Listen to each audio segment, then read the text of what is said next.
Assalamualaikum warahmatullahi wabarakatuh. Waalaikumsalam warahmatullahi wabarakatuh. Hamdan wa syukranillah, amma ba'da.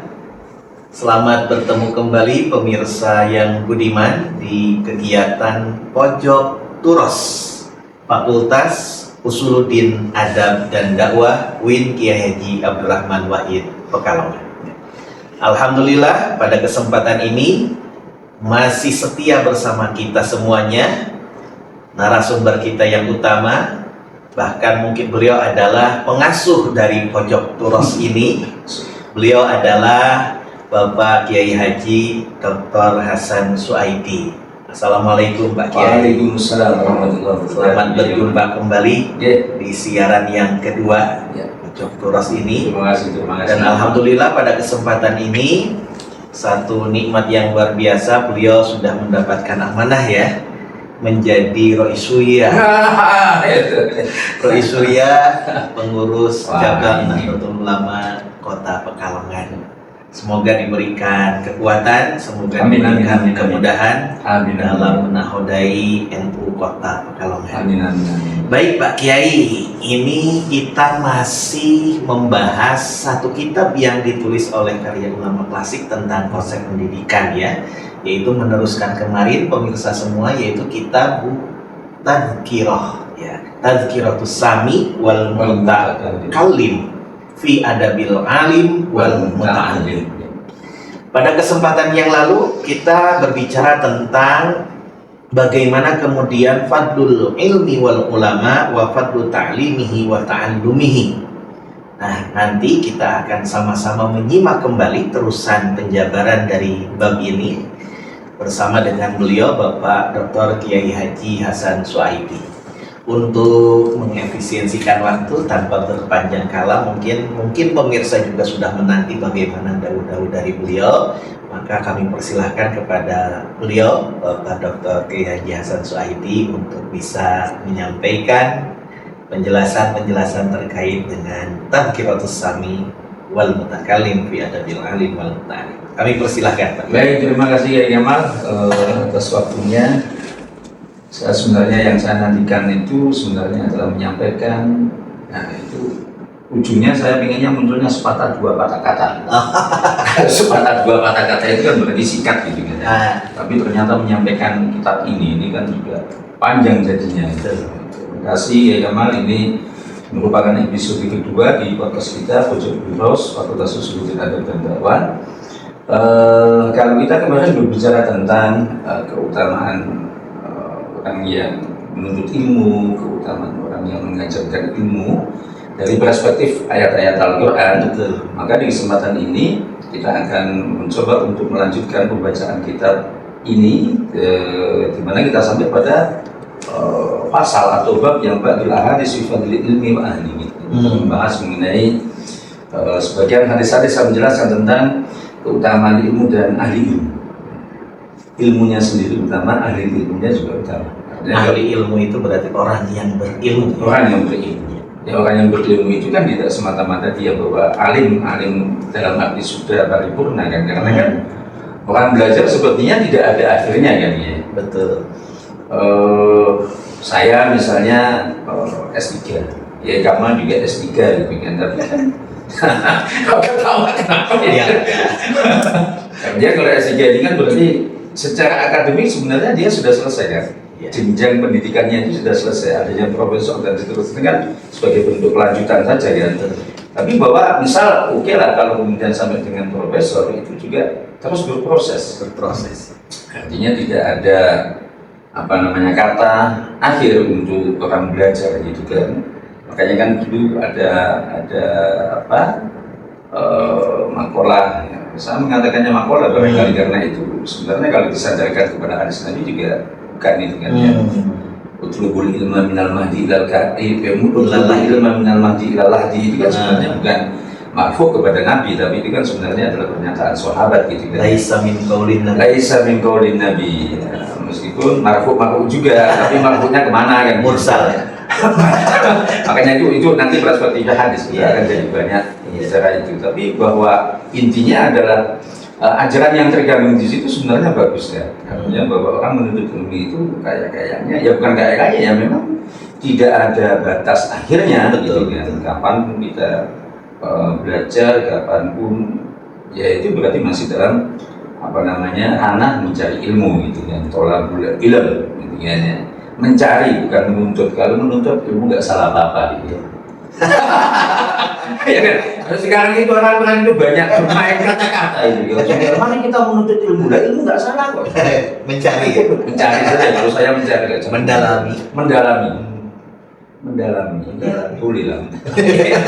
Baik, jadi di bahasan ini kita akan membahas mengenai hadis sifadul ilmi wa ahli ya, yang menjelaskan mengenai sebagian dari hadis-hadis yang menjelaskan tentang keutamaan ilmu dan ahli ilmu, keutamaan ilmu dan keutamaan ahli ilmu. Ada satu hadis misalnya, Rasulullah SAW bersabda, "Man yuridillahu bihi khairan yufaqihuhu fid-din," gitu kan. Barang siapa yang dikehendaki Allah sebagai hambanya yang baik, yang terbaik, maka Allah akan memberikan kemampuan dia untuk paham terhadap masalah agama, Memahami. ya. Cuman memang hadis ini agak-agak gitu kan, ketika bukan hadis, tapi terus kemudian agak-agak dijadikan ini selalu dihubungkan dengan masalah fikih.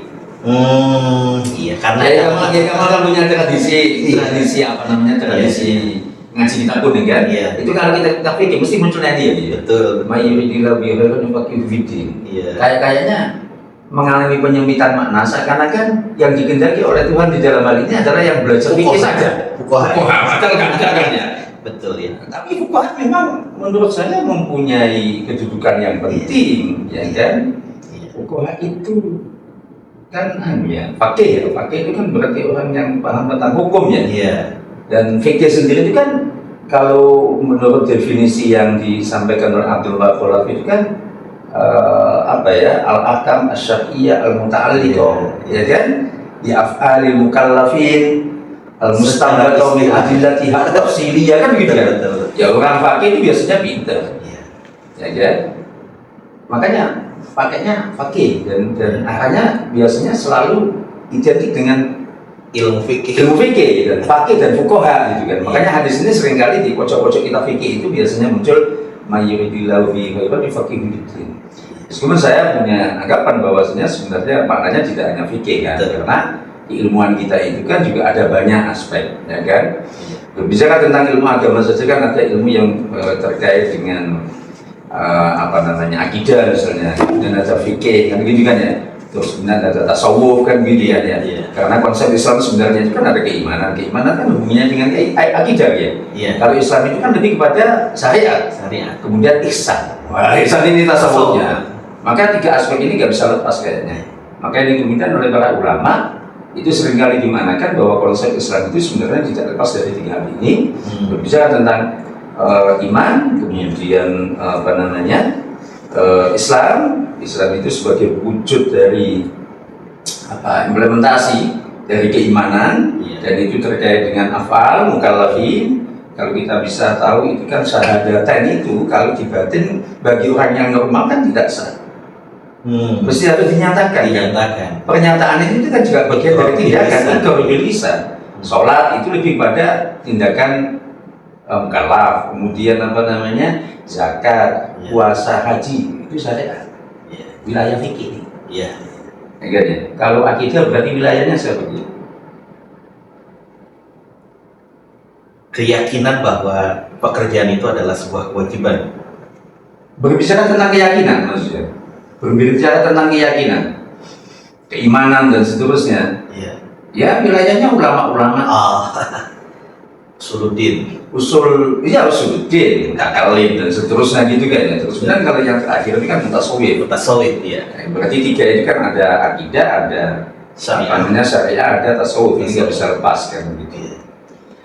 Ini makanya hadis ini mayuridillahu bihi khairan yufaqihuhu fid-din, saya kira tidak hanya terbatas kepada ilmu fikih, tapi bahwa orang itu dikehendaki Allah menjadi hamba Allah yang baik, terbaik, itu adalah mereka yang mempunyai pemahaman yang cukup ya terhadap masalah-masalah agama.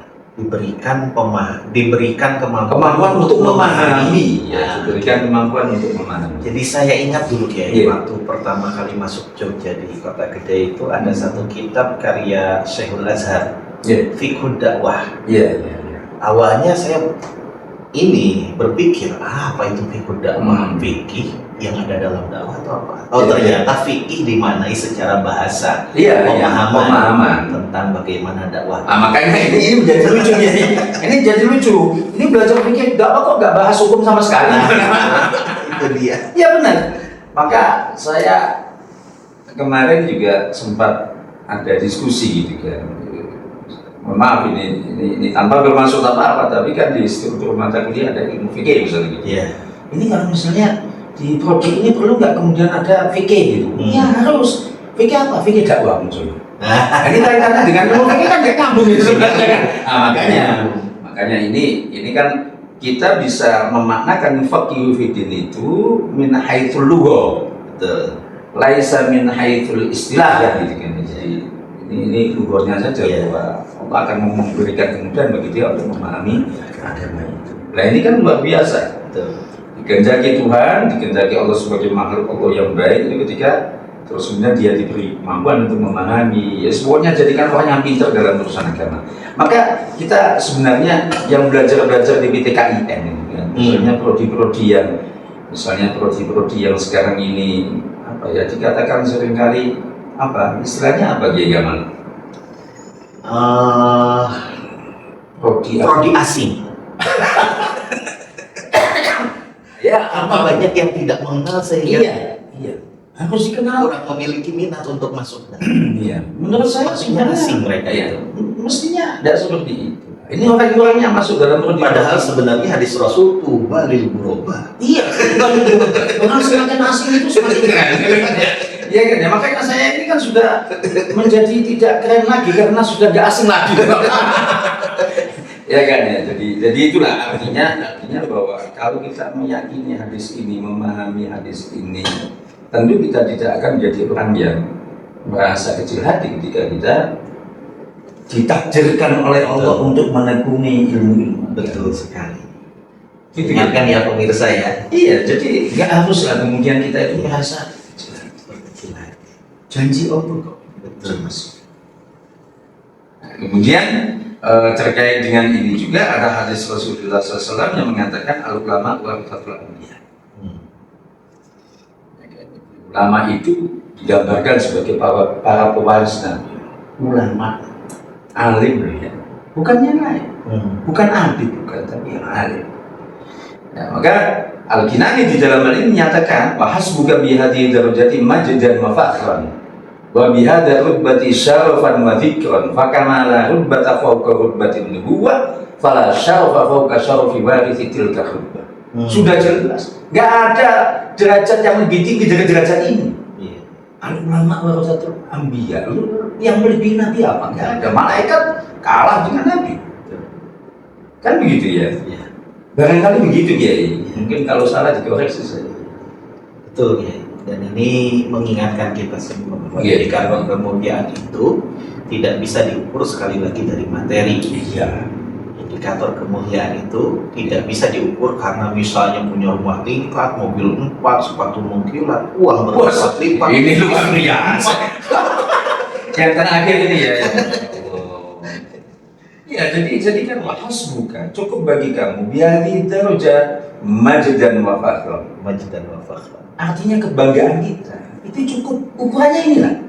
Ketika orang alim itu mempunyai derajat sebagai pewaris para nabi, yang menjadi pertanyaan, siapa yang bisa melebihi nabi? Paripurna menurut saya itu kan masuk babi hadi rutbati syarafan wa dhikran. Sebagaimana la rutbata fawqa rutbatin nubuwah, tidak ada derajat yang melebihi derajat kenabian. Fala syarafa fawqa syarafi warithi tilka rutbah. Sudah tentu tidak akan ada keutamaan, kemuliaan yang melebihi kemuliaan orang-orang yang mewarisi derajat itu. Siapa yang mewarisi derajat Nabi? Jadi kita ini pewaris Nabi, nggak usah khawatir. Bukan pewaris sultan, tapi pewaris Nabi. Terus kemudian ini, wa anu sallallahu alaihi wasallam lamma dzukira inda rajulani ahaduma abidun wal akharu alimun faqala fadlul alim ala abid kafadli ala adna. Ini juga luar biasa. Ketika Rasulullah SAW kemudian diceritakan tentang dua orang, yang satu itu abid, berarti orang yang ahli ibadah, kemudian yang kedua adalah alim atau orang yang tahu, pintar, berilmu. Rasulullah kemudian bersabda, fadlul alim alal abid kafadli ala adna. Meskipun begini, alim yang dimaksudkan di sini juga alim yang bertanggung jawab seperti yang pernah kita ulas sebelumnya. Kan begitu. Alim yang mampu memunculkan rasa khosyah. Betul, itu harus diulang ya. Karena sekarang banyak juga orang alim itu yang tidak muncul khosyahnya sama sekali. Gitu ya. Sepertinya begitu sepertinya. Dan itu terkonfirmasi dengan ayat yang pertama kali turun. Perintah Iqra itu kadangkala kalau tidak dilanjutkan dengan kata Bismi Rabbika bisa jadi tidak memunculkan rasa khosyah. Betul sekali. Sepakat itu. Ya memang seperti itu. Jadi menurut saya ya keberadaan alim ini dan yang dimaksudkan oleh Rasulullah SAW di dalam hadis ini, kalau misalnya kita sah untuk mengkontekstualisasikan hadis ini, ya tentunya yang dimaksudkan adalah alim yang khosi, yang khosyah, yang mempunyai sifat khosyah. Terus termasuk di dalamnya adalah amil juga, kan begitu. Betul. Ya kan, makanya begini, kalau berkaitan dengan hadis ini, saya kemarin nggak tahu sudah menyampaikan satu syair apa belum ya. Belum. Ketika misalnya, meskipun bukan syair saya sendiri, pantun juga boleh. Oh jangan, saya bukan ahli syair ya. Tapi kan ada satu syair yang mengatakan itu, ya sebenarnya ini dalam kitab fikih yang di pondok-pondok pesantren itu sebenarnya sudah zubat itu kan. Waman bi ghairi ilmin ya'malu a'maluhu mardudatun la tuqbal. Wa kulluman bi ghairi ilmin ya'malu a'maluhu mardudatun la tuqbal. Itu kan jelas. Ini kan juga menunjukkan bagaimana posisi alim itu. Orang beribadah tanpa didasari oleh ilmu pengetahuan kan susah. Saking kencengnya rasa tobat karena menghapus masa-masa lalu yang suram, saking semangatnya sholat subuhnya ditambah jadi 2 rakaat. Nah itu kan masalah itu.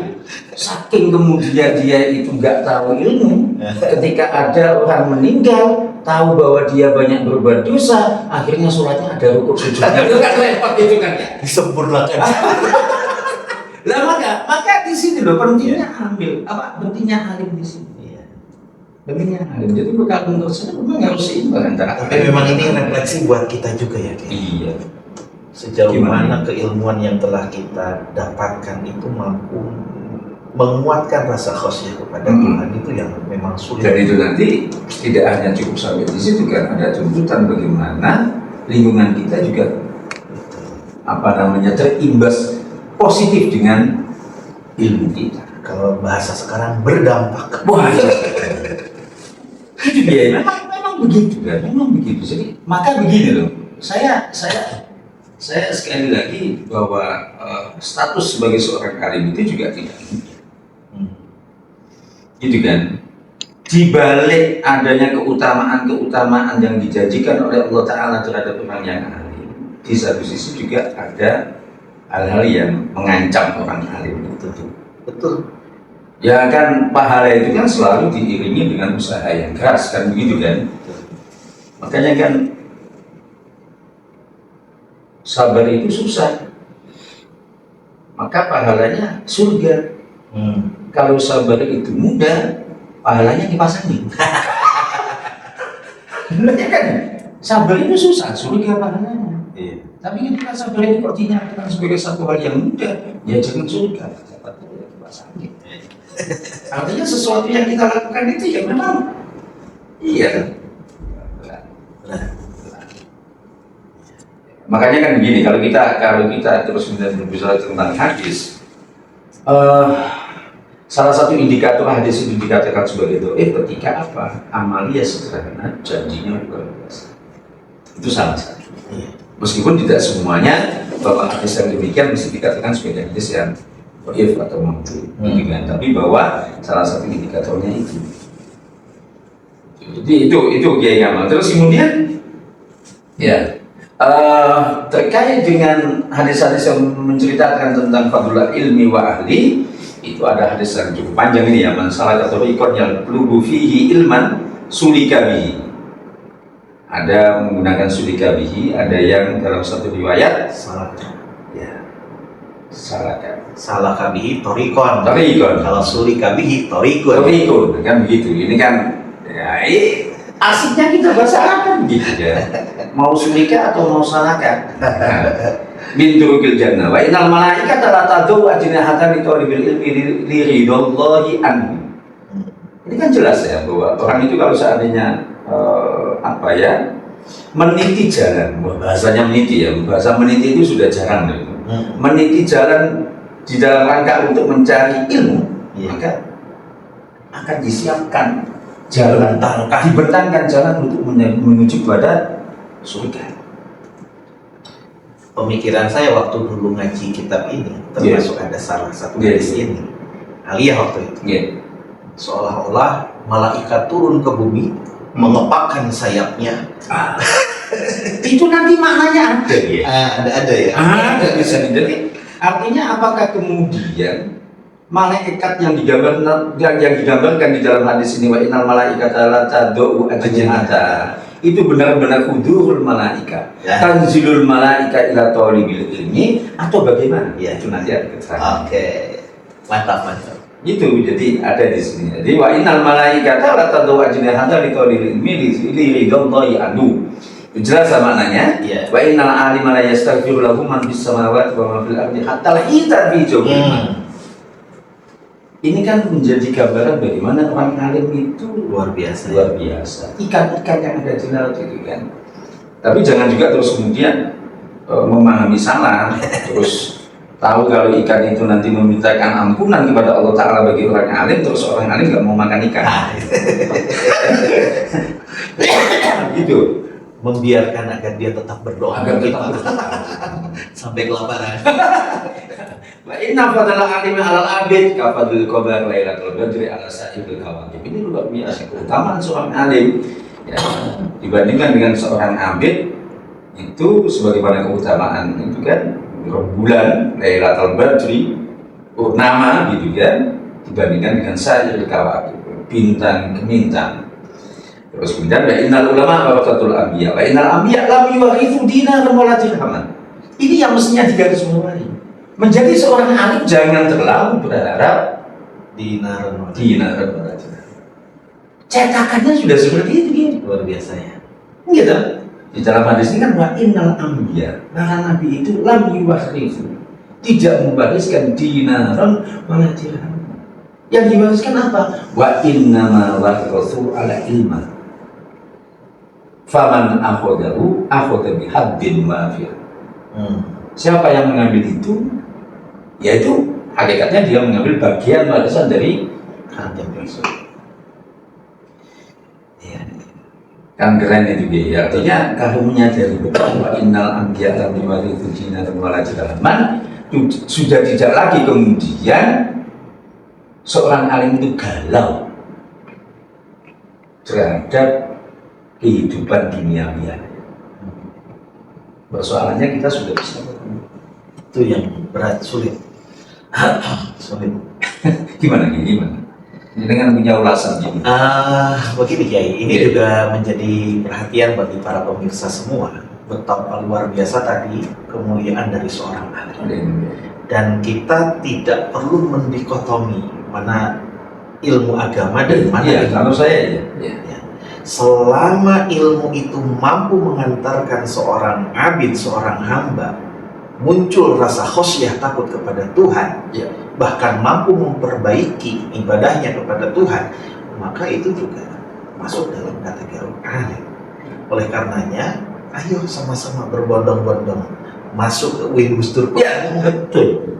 Ya, mencari ilmu tidak perlu memikirkan nanti bagaimana. Yang terpenting adalah sebuah keyakinan bahwa siapa yang meniti ilmu pasti akan. Ini ada cerita sukses barusan ya. Gimana? Ini jadi masya Allah. Saya tadi siang itu barusan ketemu dengan mahasiswa. Iya. Saya katakan susah karena ternyata bisa jadi seperti itu. Jadi dia itu masuk di salah satu prodi yang tadi jenengan bilang asing itu ya. Tapi setelahnya apa? Tadi ketemu. Ketemu terus saya tanya, Mas, ini apa namanya Anda selain kuliah Anda sibuk apa? Saya baru meniti karir jualan. Terus saya tanya penghasilan. Dan itu kalau normal Pak, saya bisa menghabiskan ini jualan makanan gitu ya. Itu sampai 1 ton. Kan keren itu kan. Saya sudah bisa membayangkan keuntungannya gitu loh. Wah berarti lumayan Mas, iya Pak lumayan. Musuhnya hanya satu Pak, ya bukan musuh sih, tapi ya memang ada saat-saat di mana saya seperti apa itu kalau musim penghujan Pak. Karena saya bisnisnya mengandalkan cuaca cerah. Tapi bukan jualannya. Oh bukan ya? Bukan. Ini lebih ini. Maksudnya tidak kemudian habis. Orang yang jualan istri kan laku nggak laku habis kan? Kalau dia enggak laku habis nggak laku masih bisa disimpan. Oke, bagus Mas. Tapi di satu sisi dia juga menggerakkan madrasah kita. Sekarang ini dia menjadi inisiator. Tadi habis bidik dia cerita saya, alhamdulillah Pak ini kita bikin MIS madrasah Ibtidaiyah Salafiyah. Terus kemudian izin operasionalnya sudah kemarin sudah ada yang masuk 22 anak didik. Saya kira ini luar biasa. Kalau dipikir-pikir, ya kan? Ini anak kuliahnya, benar maksud saya. Yang diambil prodinya nggak jelas, bukan jurusannya, tapi kok bisa begini? Wah luar biasa. Dan jadi ngajar apa? Wah ini lucu lagi caranya. Saya ngajar bahasa Arab Pak, ngajar VK, matematika. Gimana itu ketemunya? Kan begitu kan? Tapi bahwa inilah menurut saya bagaimana Allah Ta'ala itu ketika mengendaki hambanya sebagai orang yang bermanfaat, orang yang baik, yaitu yufaqihuddin, caranya dia dengan cara belajar kemudian akhirnya dia bahasa Jawanya ditatake sama Allah Ta'ala menjadi khair itu tadi, menjadi baik. Maka kalau saya apapun lah selagi masih dalam jalur sinar, ya kita Allah akan memberikan kemudahan. Contohnya kita itu baru saja kalau ketemu saya tanya, wah luar biasa. Padahal ketika kuliah juga, ya begitu-begitu saja sebenarnya. Ini fadlu ahli ilmi di sini. Jadi mungkin juga ada kriteria dan kategori ya, orang yang akan ditunjukkan pada jalan kebaikan. Bagi mereka yang yufaqihu fiddin itu juga ada syarat-syarat tertentu ya. Iya, tentu. Secara lahiriah, iya tentunya. Secara batiniah, ya itu nanti setelah ini bab ini. Oh iya. Wah itu fi adabil muta'alim. Iya, adabil muta'alim juga ada, adabul alim juga ada. Maka ini yang kadang-kadang kita seringkali lupakan. Dan ini bagi teman-teman mahasiswa saya kira masih update menurut saya. Karena bagaimana terus menerus penghargaan kita kepada seorang alim. Jangankan ke alimnya, ke ilmunya juga butuh penghargaan. Gitu kan? Maka ada cerita bahwa salah seorang alim itu ketika masuk tempat perpustakaan pribadi, itu ada cerita. Saya nggak tahu benar apa enggak. Itu sampai kemudian masing-masing dari musannif kitab itu di-Fatihah. Oh, luar biasa. Misalnya Muhdab ya Fatihah, Akhir ya Fatihah, Mahali ya di Fatihah, Wahab di Fatihah, semuanya di Fatihah. Ini kan bentuk-bentuk penghargaan terhadap alim gitu. Yang sekarang ini bisa jadi ya kalau pakai AI terus Fatihahnya ke sini. Ya, jadi itu syarat-syaratnya tentu nanti akan ada penjelasan gitu kan. Tapi bahwa dalam konteks keutamaan ilmu ini jelas, ya kan? Dan Al-Kinani di dalam ini kemudian mengulang kembali ya, sedikit mengulang wa'am an-nauladun batafaqahu batimantas tayyul malaikatu wa ghairuhum bil istighfari wa du'a ilahu. Artinya kenapa? Bahwa tidak ada terus kemudian tingkatan yang melebihi dari tingkatan di mana malaikat kok sampai mau-maunya sibuk memintakan istighfar, memintakan ampunan kepada orang tersebut. Mesti kan orang itu menduduki kedudukan yang mulia di sisi Allah Ta'ala. Luar biasa ya. Iya. Jadi penasaran banget sebenarnya kriteria yang seperti apa yang malaikat sampai mau-maunya memintakan ampun. Itu yang nanti sangat ditunggu-tunggu. Iya, biar nanti ada semacam apa ya. Tentunya tidak semua orang yang tidak semua ya, tidak semua ya. Tapi bahwa begini, saking hebatnya penghargaan Allah terhadap ilmu ini, itu kan sempat cerita ya di dalam kitab-kitab hadis banyak itu bagaimana orang tidak punya niatan untuk menuntut ilmu dalam satu halakoh itu terhitung menjadi orang yang menuntut ilmu. Padahal ingin cari temannya. Nah ini kan luar biasa ya kan. Hanya seperti itu kok Allah kemudian malaikat ini tanya, ini gimana ini? Ya sudah masuk saja dalam bagian dari orang yang menuntut ilmu. Kan luar biasa. Nggak sengaja loh masuk. Kalau mau sengaja itu tujuannya bukan untuk menuntut ilmu. Kalau ngaji kuping kan sudah diniati ya. Iya, kalau ini nggak sengaja mencari. Jider juga sama. Apa itu dia? Ngaji sama nyender.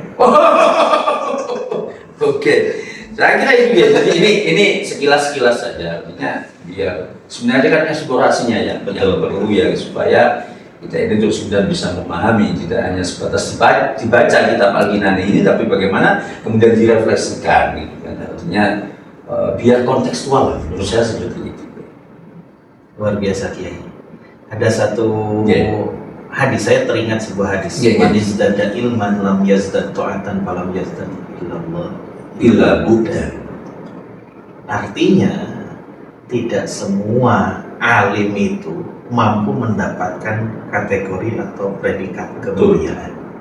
Kemuliaan di sisi Allah, di sisi Tuhan. Ya. Kalau kemuliaan di sisi manusia beda lagi indikator. Itu yang tadi punya rumah tingkat, mobil 4, sepatu mengkilat. Yang terakhir istri 4. Oke, saya kira itu dia ya. Jadi apa namanya? Terima kasih Kiai. Kriteria yang terkait dengan alim dengan muta'alim saya kira juga nanti akan sampai pada saatnya. Jadi podcast kita ini barangkali lebih pada eksplorasi bagaimana keutamaan ya tentang keutamaan alim ini. Masih banyak sebenarnya, maksudnya biar terus kemudian nanti difahami betul bahwa memang seorang alim itu ya di hadapan Allah Ta'ala orang yang akan derajatnya tadi di bawahnya Nabi yang jadi pewaris aman, tidak punya keturunan kiai tapi bisa memiliki derajat di bawahnya Nabi. Luar biasa. Kan orang lain tidak menjadi monopoli kelompok tertentu. Saya kira begitu ya. Baik. Semoga ini menjadi bermanfaat lah. Baik, pemirsa yang budiman dimanapun Anda berada, telah kita simak bersama bagaimana tadi penjelasan yang begitu mencerahkan yang sudah disampaikan oleh beliau Bapak Dr. Kiai Haji Hasan Suaidi terkait dengan bagaimana keutamaan seorang alim dan bagaimana keutamaan orang yang mencari ilmu. Luar biasa, ini menjadi motivasi bagi kita semua.